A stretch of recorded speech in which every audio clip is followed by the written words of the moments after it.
Buenas noches, la pasión por el cine como cada semana en Radio Televisión Marbella Cineforum. Dentro de la variedad de películas que hemos intentado seleccionar, seguimos en el cine italiano al igual que la semana anterior. Hoy con una película que se encuadra dentro de lo que se denominó la comedia a la italiana. Los fantasmas de Roma, Fantasmi a Roma, título original, película del año 1961 dirigida por Antonio Pietrangeli, sobre una historia que había escrito él mismo y entre otros Ettore Scola, que fue también un director importante, con Vittorio Gassman, Marcello Mastroianni, Sandra Milo, Belinda Lee y Eduardo De Filippo, entre otros. Bueno, pues para comentar esta película, para hablar del cine en general, cuento hoy con una doctora, no es una doctora en medicina, es doctora en comunicación, y va muy bien que comente esta película porque ella se llama Roma de apellido artístico, digamos. Sara Roma, bienvenida. Gracias, Paco. Buenas tardes. Pues ha sido mera coincidencia. Sí, sí. No te hemos llamado porque tú seas Sara Roma y la película también, ¿no? No, pero bueno, cuando me llamó Belén fue curioso, ¿no?, que el título fuera Roma, y además Roma es una de mis capitales favoritas, lo comentábamos antes, y bueno, sin nombre artístico entre comillas, porque yo soy Rodríguez Mata. Entonces la fusión de ambos apellidos y se da la circunstancia de que mis padres, como bien sabes, tenían una papelería aquí en Marbella, que era Papelería Roma. Entonces, pues bueno, de ahí viene el apellido. Que está claro que tú estabas predestinada a venir hoy aquí a comentar esta película. Gracias. ¿Qué impresión te has llevado cuando tú has visto esta película? Pues mira, sinceramente, al principio me pareció lenta. Me pareció aburrida, quizás porque estamos más acostumbrados, ¿verdad?, últimamente o desde hace ya unos años a un tipo de cine, de series de televisión mucho más vertiginosa, donde esperamos que a los 10 minutos ya esté desarrollándose la trama. Entonces me pareció, para mi gusto, lenta. Pero yo considero que a veces hay que darle al cine una oportunidad si podemos, lo mismo que a la literatura, ¿verdad? Hay personas que dicen, bueno, yo me tengo que terminar un libro, si lo empiezo me lo termino, y está muy bien, ¿eh? Lo mismo que si empiezo a ver una película me la termino. Yo creo que sí, que hay que darle una oportunidad porque todo se aprende. Entonces, conforme iba viendo la película, me fue cautivando esos gags, esos golpes de efecto. Quizá era también, ¿no?, en mi impresión, demasiado cerrada por el ambiente donde transcurre, donde se localiza. Es una pena que teniendo ese título, ¿no?, de Fantasma en Roma, pues no haya más imágenes de Roma, porque es una ciudad preciosa. Pues estoy de acuerdo contigo, porque además yo pienso, y lo comentábamos antes de iniciar este programa, que hay bastante decorado, sí, que han utilizado bastante decorado. Bueno, lo cierto es que ahora que está muy de moda esto de los ocupas, esas personas que se meten en casa ajena y no hay quien lo eche, y desgraciadamente tenemos una legislación que no protege al propietario, sino que protege al ocupa. Así es. Es una cosa increíble, sí, sí, sí. Pero así es. Bueno, a mí esto me recuerda un poco el tema de los ocupas, porque en este palacio que aparece en la película hay unos ocupas muy especiales, ¿no? Exacto, son unos fantasmas que precisamente no quieren que el heredero de ese príncipe, ¿no?, el príncipe que ocupa, que tiene ese palacio, pues fallece finalmente, y el heredero, que es un joven apuesto, un sobrino, quiere venderlo, cosa que no hizo el propio propietario por amor a su antepasado, a esa herencia que tenía. Y son los propios fantasmas los que no quieren, los que se encargan de que esa venta no se haga finalmente, pues haciendo fechorías, ¿no? Es verdad que recuerda mucho a los ocupas, lo que pasa es que estos son mucho más simpáticos, hay que decirlo. Bueno, pues parece ser que ocupas, hay también algunos que son simpáticos. Bueno, lo que pasa que bueno, según se mire. ¿Qué le vamos a pedir tampoco, sí, ¿no? Sí. Bueno, lo cierto es que esta película se encuadra dentro de la comedia italiana, que la denominación de comedia italiana viene porque uno de los títulos fundamentales fue Divorcio a la italiana, que era una comedia muy característica, y a todas las que cuadraban dentro de esa manera de hacer cine se le llamó comedia a la italiana. ¿Tú encuentras algún tipo de semejanza? Sí, con el cine español, ¿verdad? Exactamente. Sí, exacto. Ya adivinas hasta lo que voy a preguntar. Todo, claro. Con el cine español mucho. De hecho, he encontrado semejanza, o así me ha parecido, con el estilo de Berlanga. A mí Berlanga, mira, no sé quién dijo que el cine español lo escribían tres directores cuyo apellido empezaba por B. Buñuel, Bardem y Berlanga. Y esa comedia, ese cine que empezaron a hacer en los años 50, más en los 60, ¿no? Berlanga, Bardem, para huir un poco del estado de la situación que vivía nuestro país, me parece mucho a este cine italiano, a esta comedia italiana. Sí, es curioso, tú has nombrado a tres de los grandes. En mi opinión particular, yo pondría a la misma altura Berlanga y Buñuel, y en tercer lugar Bardem. Sí, sí, también. Creo que Bardem en algún momento tiene un periodo más irregular. Sí. Que lo hace estar un poco inferior a Berlanga y a Buñuel. Es cierto, sobre todo para mí el genio Buñuel. máximo es, bueno, Buñuel, yo prefiero a Berlanga, sinceramente, sé que levantará claro, y algunas personas no lo van a entender. Tiene un cine más cercano, sin duda. Pero yo estoy mucho más identificada con ese humor negro berlanguiano. El matrimonio Azcona-Berlanga ha sido fundamental, esencial para la historia del cine español. Está muy bien que mencionemos a Berlanga porque estamos en el centenario de su nacimiento. Y es verdad que, bueno, alguien que ha merecido tener un adjetivo berlanguiano, que se le haya asimilado, que esté en la Real Academia, aceptado el apellido, quiero decir, el término berlanguiano, significa la categoría que tenían. Exacto, eso es. La verdad que sí, mira, yo fui a Madrid recientemente en julio y pude asistir a esa exposición de Berlanga, y aparecía una de las imágenes de la exposición, era ese término berlanguiano, es decir, que alguien haya tenido la posibilidad de dar nombre a más que a un término o un adjetivo, es que es una realidad, es que los españoles somos tremendamente berlanguianos. Cuando estamos en una escena familiar rocambolesca, que dice, esto es una escena coral berlanguiana, donde uno salta con otra cosa, en fin, situaciones inverosímiles. Está claro, esa realidad resulta más llamativa todavía que la propia ficción de Berlanga. Eso es, sí. Y además muchas veces Berlanga utiliza en sus películas pues elementos, gas que han ocurrido en la vida real, que ha observado. Por supuesto. En la Escopeta Nacional, creo que era, donde salía el Marqués, que tenía una colección de vello púbico. Eso está tomado de Ricardo Soriano. Sí, de Ricardo Soriano, es verdad, es verdad. Es un detalle que está tomado de ahí, ¿no? Incluso elementos de su propia biografía. Creo que en la boda del verdugo, creo que es, ¿cuál era la película donde salía la boda, el enlace matrimonial, y van quitando, el verdugo. En el verdugo, ¿verdad? Y van, el monaguillo va quitando la alfombra. Bueno, pues eso fue su propia boda, no tenían dinero, lo contó Berlanga en un curso que se hizo en la Universidad de Baeza en 2004, y que estuvo fenomenal, fue una semana allí con Berlanga, y lo contó que él en sus películas se inspiraba e introducía muchos elementos autobiográficos. Pero además eso era real, porque en la iglesia española de aquella época no solamente existía lo de la alfombra, sino que incluso había funerales de primera, segunda y tercera. Eso es, exacto. O sea que eso respondía quien no tenía dinero a una realidad española. Algo que a mí me gustaría destacar también de esta película es la música de uno de los grandes compositores de bandas sonoras, Nino Rota. Exacto.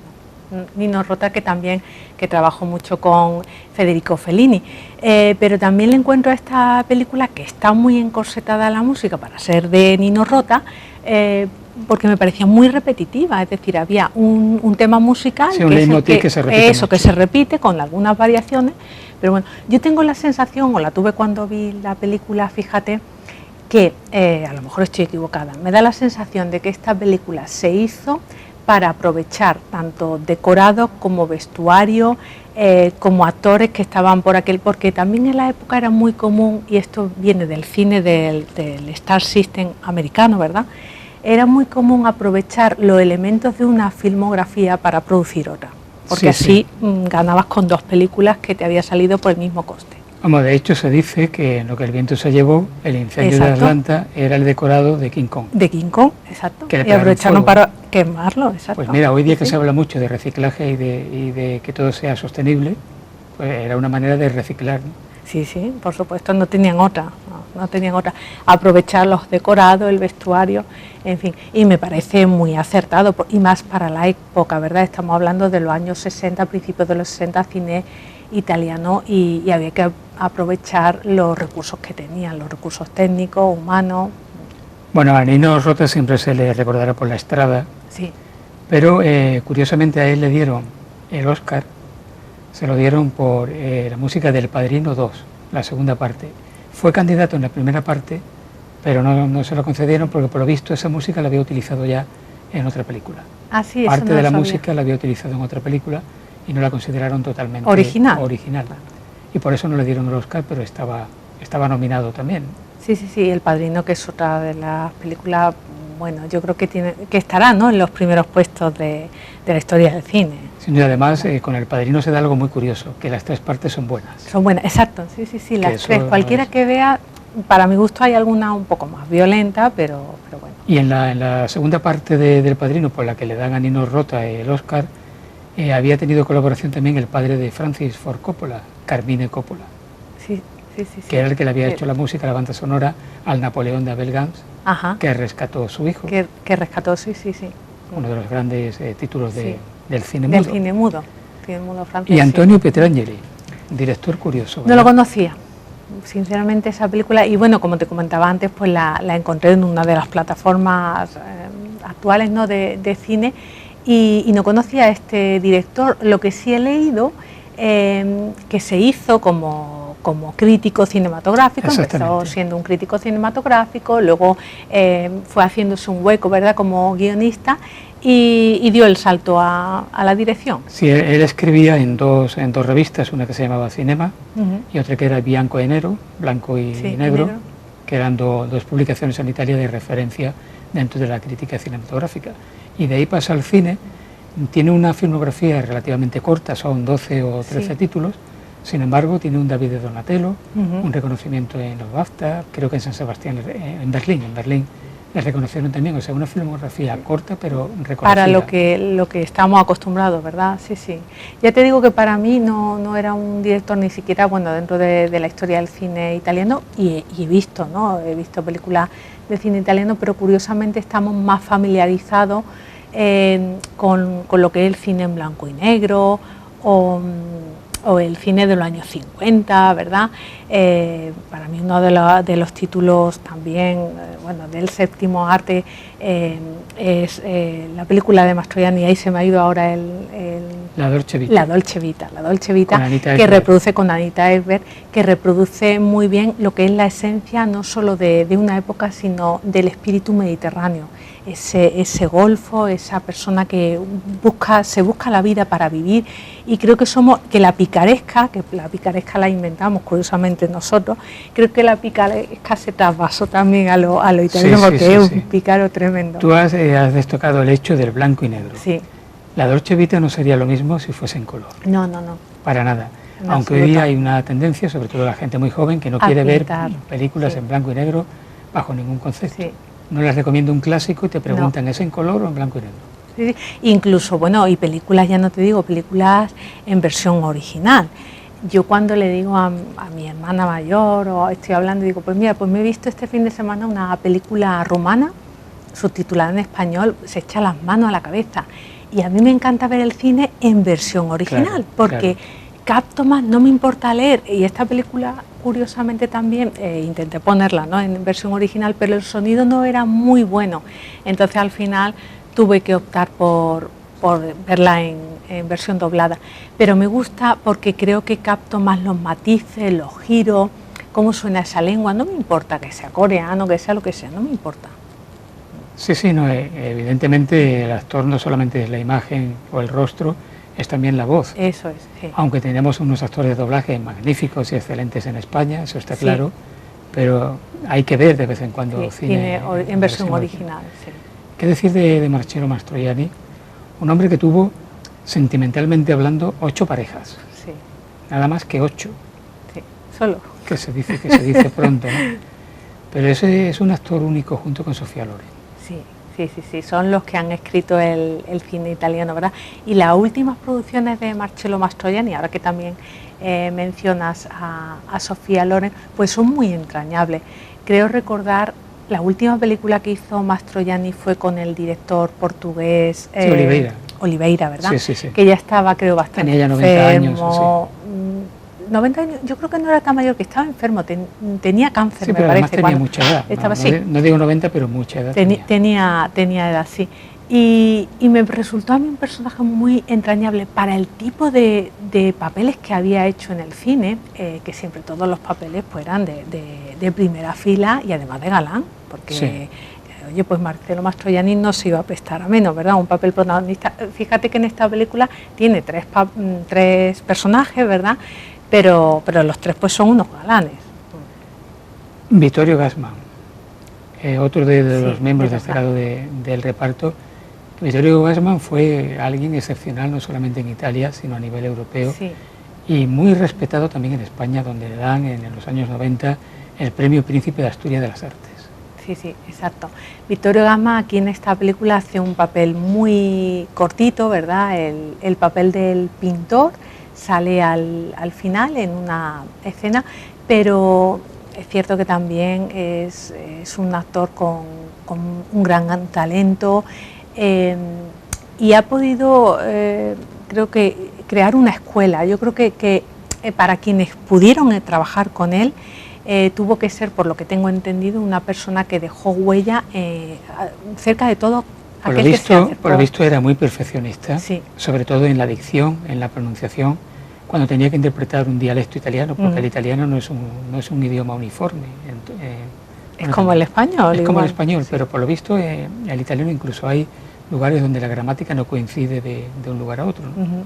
Bueno, no soy especialista en lengua italiana, pero parece que él era muy correcto, muy perfeccionista con el pronunciamiento y las lenguas en general. Y las lenguas, hasta el punto de que rodaba en inglés también, participó en el cine americano, incluso hizo teatro alguna vez en español.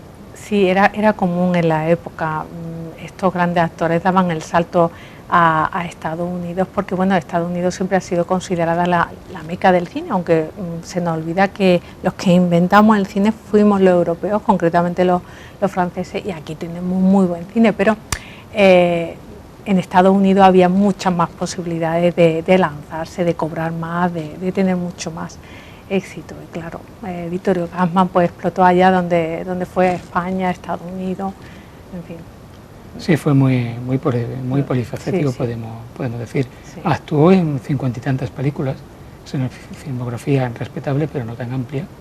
Hay otros actores que han tenido una filmografía mucho más amplia, pero claro, es que él se dedicó mucho al teatro, donde es un personaje realmente importante en el siglo XX, ¿no? Claro, porque el teatro, hay que entender que la escuela o donde maman los actores realmente es en el teatro. Todos pasan por escuelas de arte dramático y es normal que echen de menos en algunos periodos de su vida el teatro y dejen un poco apartado el cine, aunque la vida teatral también es muy rutilante, estás obligado a moverte continuamente, ¿verdad?, a estrenar obras de teatro, te obliga. Mira, hay una actriz a la que yo admiro de verdad, porque me parece una persona, lo mismo, no ya entrañable, sino estas personas a las que le puedes sacar jugo, y es Concha Velasco. Y ella, a mí me fascina que esta señora viva tan volcada estos últimos años en el teatro y que se obligue, con la edad que tiene, a levantarse a las 4 de la mañana para estudiar, a su edad, ¿eh? Sí. Entonces, el teatro te mantiene tan despierto y te obliga a tener un tipo de actividad diferente al cine, ¿no? Diferente. Entonces, yo creo que eso es lo que buscan los actores. Hombre, es un ejercicio bueno para mantener las neuronas en orden, aunque no siempre, porque Juanjo Menéndez era un gran actor de teatro y murió de Alzheimer. Eso es. O sea que a veces se dan paradojas. Sí. Pero bueno, llevas tu razón, que el teatro imprime una disciplina que no tiene el actor, que no tiene por qué tener el actor de cine, ¿no? Por supuesto.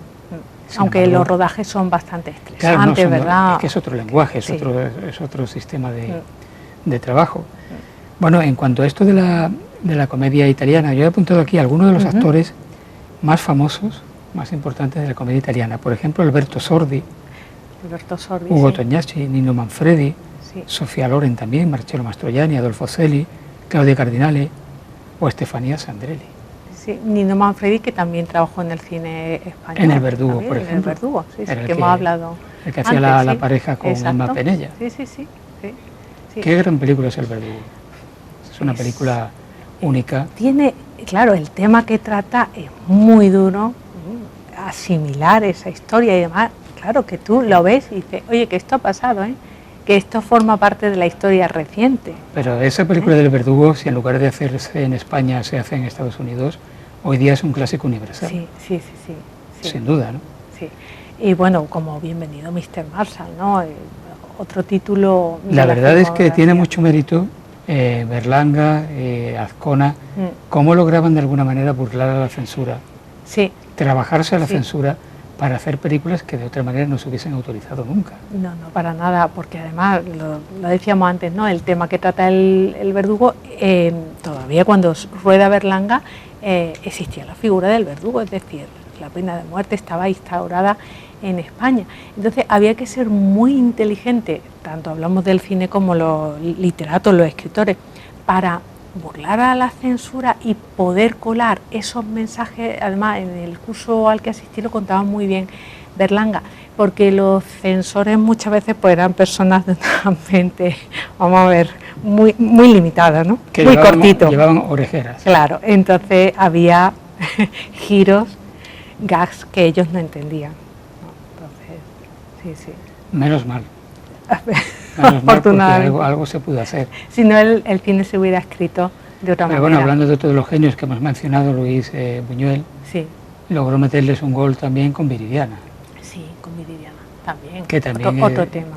Que además esa es una película con una crítica y tocando tremenda. Algunos aspectos, sobre todo religiosos. Sí, eso, sobre todo religioso. Y de mezclas de comportamientos sexuales con religiosidad, de fetichismo, por ejemplo, algo absolutamente brutal para la época, ¿no? Sí, Berlanga y Buñuel, es cierto, lo han mencionado ahora, eran unos grandes fetichistas. Entonces, en sus películas, si han pasado también a la historia, ha sido por esos elementos, por ejemplo, el tacón de aguja, ciertos comportamientos, la muñeca, ¿no? La muñeca, el juguete sexual, que están ahí y que imprimen ese carácter a la filmografía. Es decir, nadie que recuerde ahora mismo el cine de estos dos autores puede obviar estos elementos. Sin ir más lejos, Berlanga, por ejemplo, era miembro del premio La Sonrisa Vertical, era miembro del jurado. Sí.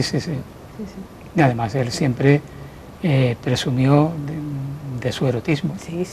Y eso lo llevaba pues como parte de su personalidad. ¿No? Sí. Menos mal que no vive en esta época, porque hoy día tendría grandes problemas, porque todos los colectivos estarían ofendidos, sería machista, porque ese es otro debate. ¿Qué pueden hacer hoy los cómicos, qué pueden hacer los creadores para no ofender a todo sector social que se ofende por todo? Por todo. Hoy vivimos, si te paras a pensarlo, hoy vivimos en censura. Una censura continua. Porque todo el mundo se toma mal. Ya tienes miedo de hacer un chiste. Porque no sabes a qué colectivo vas. Mira, incluso a los animalistas, que ya no se puede hacer un chiste de nada. Es que ya te tienes que morder la lengua. Vivimos ya demasiado cohibidos con la mascarilla y con el no tocar, que nos estamos volviendo sociópatas, Paco. Porque ya hasta uno tiene miedo de decir algo. Es así, vamos, yo lo veo así. Y hacer humor hoy en día es complicado. ¿Y a ti cómo se te ocurre hacerte doctora en comunicación? ¿Cómo se me ocurre? Bueno, pues una historia muy sencilla. Yo terminé la carrera y... Comunicación audiovisual. Comunicación audiovisual, exacto. Lo terminé en el año 2000 y dije que no iba a estudiar porque acabé hasta el gorro. Bueno, ya el último año fue muy cuesta arriba porque además me tocó turno de tarde. Y bueno, yo dije, nada, yo me voy a poner a buscar trabajo. Y en cuanto vi la cosa, dije, mira, trabajar no voy a trabajar porque es difícil, pues en octubre decidí matricularme. Mi hermana además ya lo había hecho. Fue un poco movida por mi hermana gemela. Y dije, pues yo también me voy a apuntar al doctorado. Entonces, pues nada, hice el curso de doctorado, me metí, me gustaba mucho el cine de terror y decidí hacer la tesis más que nada pues por hacerla, no por tener un título. ¿Y de ahí ha venido tu vinculación con el Festival de Cine Fantástico de Estepona? Claro, sí, durante muchos años estuve asistiendo, colaboré en la publicación de un libro, dando alguna serie de conferencias y bueno, pues el cine de terror yo creo que ha estado un poco denigrado dentro de la historia del cine, pues porque no se ha considerado como un género digno de mención, de alabanza, ¿verdad? El séptimo arte, los críticos muchas veces piensan que tiene que ser un cine sesudo, de arte y ensayo. Entonces, bueno, pues tiene que haber de todo. Estamos hablando de una película de comedia que para nada va a estar dentro de la lista de las 100 mejores películas, pero no por eso vamos a denigrar claro. a este género. A esta Bueno, tú has mencionado lo del tema del cine fantástico de terror, y hoy día en otros países, Jacinto Molina, por ejemplo, o Jesús Franco, sí, o Jess Franco, como se ha llamado otras veces, son actores de culto.